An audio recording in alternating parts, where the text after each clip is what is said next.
Ito ang inyong Regional TV News. Oras na para sa mga balitang nakalap ng GMA Regional TV sa Luzon. Makakasama po natin si Chris Zuniga. Chris? Salamat, Connie. Patay sa pananaksak ng sarili niyang bayaw ang isang lalaki mula sa San Juan, Batangas. Sa Kalasyaw naman dito sa Pangasinan, nahuli cam ang pagtatambak ng sako-sakong basura sa isang bakanteng lote. Ang mainit na balita hatid ni Russell Simorio ng GMA Regional TV. Makikita sa CCTV ang paggilid ng isang tricycle sa isang kalsada sa Barangay Doyong, Kalasyaw, Pangasinan. Ang dalawang sakay ng tricycle nagbaba ng mga sako na may laman. Napag-alamang mga nakasakong basura pala ang mga ito at itinapon lamang sa lugar na halos walang bahay. Ayon sa Barangay Council, umabot sa 6 na sakong basura ang itinapon ng dalawang lalaki na dayo sa lugar. Inaalam pa ang kanilang pagkakakilanlan.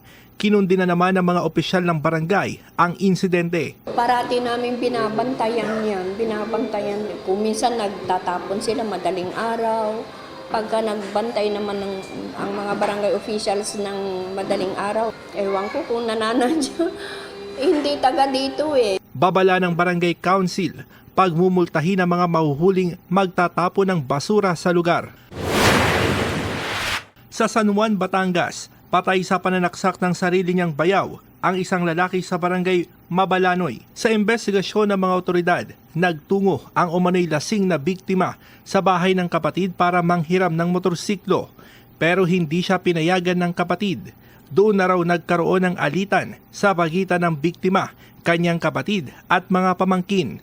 Pati ang kanyang bayaw na nauwi sa pananaksak. Mabilis daw nakatakas ang suspect, dala ang ginamit na patalim. Sinusubukan pang kuhanan ng pahayag ang pamilya ng suspect at ng biktima. Sa bayan naman ng San Nicolas sa Batangas pa rin, pinagbabaril ang isang lalaki habang sakay ng kanyang motorsiklo.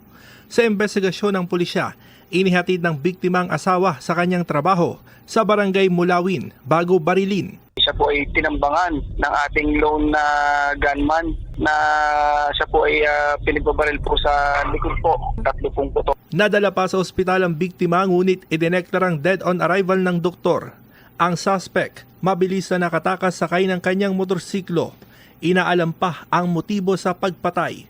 Sinisikap ng GMA Regional TV na makuha ang pahayag ng pamilya ng nasawing biktima. Russell Simorio ng GMA Regional TV, nagbabalita para sa GMA Integrated News. Kapuso, para sa mga maiinit na balita, mag-subscribe sa GMA Integrated News sa YouTube. Sa mga kapuso naman abroad, subaybayan nyo kami sa GMA Pinoy TV at sa www.gmanews.tv.